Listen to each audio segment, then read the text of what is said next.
What is happening, people? It is your boy Brad here. Welcome along to the Big Brad channel, and I know it's a bit late, but I am here with the player rate. Yeah, let me just rephrase that because I'm literally going. Bleh! It is the reaction and player ratings video for Wolverhampton Wanderers 0, Arsenal 1. First thing I'm going to say is why do we keep getting players sent off?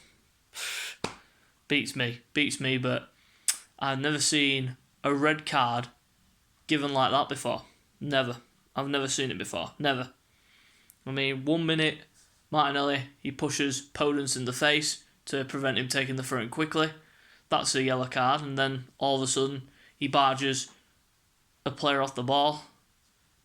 But the first one for me, the first offence, it's not a yellow card. I don't think that's a yellow card offence.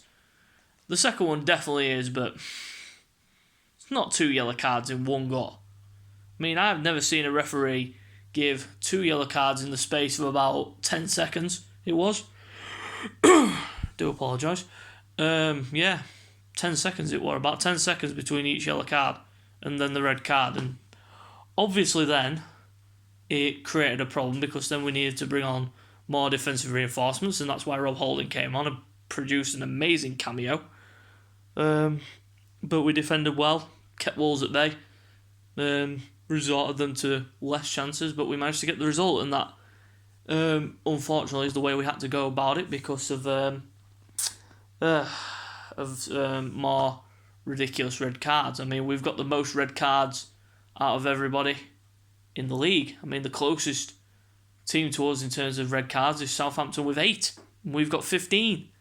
Something needs to change with discipline, but good performance, really solid, gritty performance by the boys, and I've just got to think that we've got to push on from now and really gun-ho for the top 4 because obviously today, Tottenham Hotspur losing against Wolves. Currently, Leicester are losing against West Ham. They're beating West Ham and Leicester 2-1, I should say, at current moment.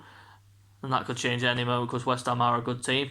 Man United drew 1-1 with Southampton yesterday, which was a good result all round. And overall, a really good solid weekend for us, with results going our way, hopefully. And then we play Brentford next Saturday, so I will not be doing a preview and predicted lineup for that and the reaction and player ratings video because it's a 3 o'clock game, and unfortunately I won't be able to watch it, so I can't give a reaction and player ratings video for a game that I can't watch. There's no point in previewing it either. Like I said, overall it was a solid performance right up until the red card, and then we had to grit out the result.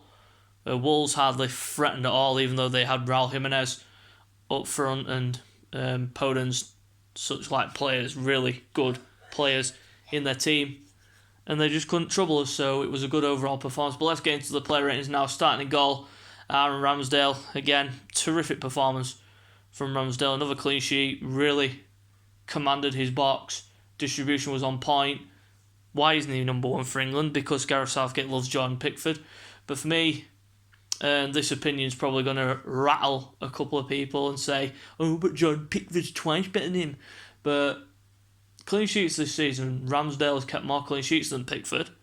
He's got a better distribution. He's got better command of the box.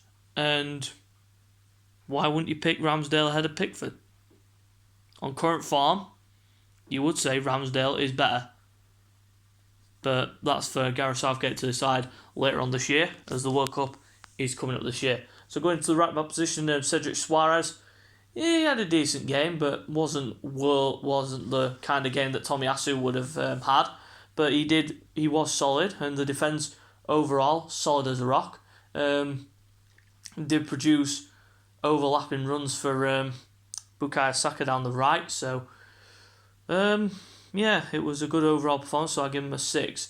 Going to the centre-back position, starting off with Ben White, and this guy, another one who should be in the England fold for selection purposes, because he has proven that he is, without a shadow of a doubt, that he deserves a shot in the England team, and hopefully he does get his shot. But for that performance, he gets a 7 for his performance. So Gabriel, the man of the match from BT Sport, and also my man of the match, absolutely solid from minute 1 right up until the end. Got the goal, the all-important goal for us, and won us the game. So he gets an 8 for his performance.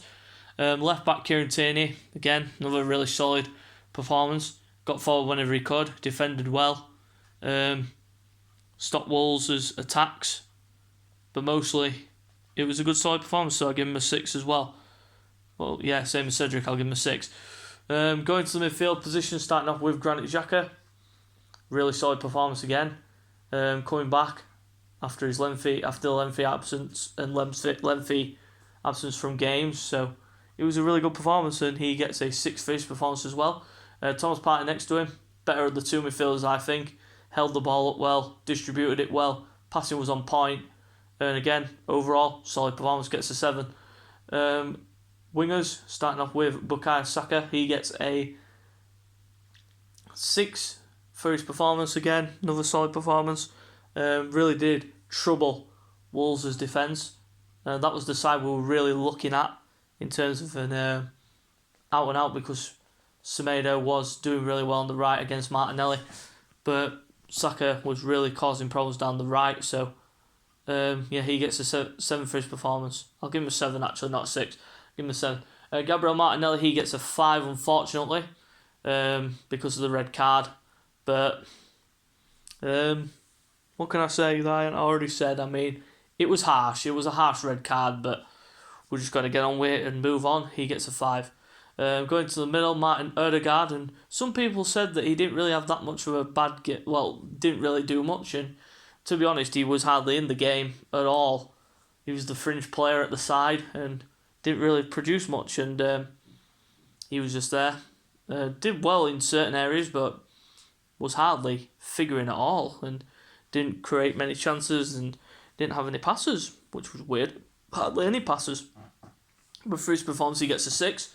Going to the forward line, the forward main man up front, Alexandre Lacazette, I mean, he gets a 5, and that's only because of the miss. He would have got a 6 if he didn't miss that golden chance when he was slid through and he was one-on-one with the keeper. It's a simple finish, but he slid it. He didn't put enough curl on it and it went wide. But that is why we need a striker in the summer. We should have got one in January, but we didn't. And unfortunately, Lacazette is the only option available to us right now. But he gets a 5 for his performance. Held the ball up well, but that chance, oh my God, could have so cost us dearly if Wolves had got an equaliser, but we managed to hold out. Substitute time, going into the first man, Emile Smith-Rowe came on, really did drive the team, and there was a moment where he really did drive forwards, and did really, really well and produced that moment, and give him a 6 for his cameo. Rob Holding came on, really did defend well and had to do as well because they were flinging balls into the box, but we were dealing with them. And Rob, especially as soon as he came on, we just solidified the defence. And I don't see why next season we can't go with a back three of Saliba, White, and Gabriel. Be a really good threesome, I think. But Holding, for his cameo, he gets a 7. And Eddie Nketiah should never have come on for me. It should have been Pepe, but Nketiah comes on, does nothing, and that's why we're obviously letting him go in the summer. So he gets a standard 5. Mikel Arteta gets an 8 for that gritty performance. Really did put it in, and we did. Should have been 2-0 up with the Lacazette chance, but other than that, it was a pretty solid routine performance, and Wolves hardly had a threat. But beating Wolves isn't for everybody, is it, Spurs? So if you do enjoy the video, you know exactly what to do by now. Hit the thumbs up button for me, subscribe to the channel for more content. Until next time, we'll see you later.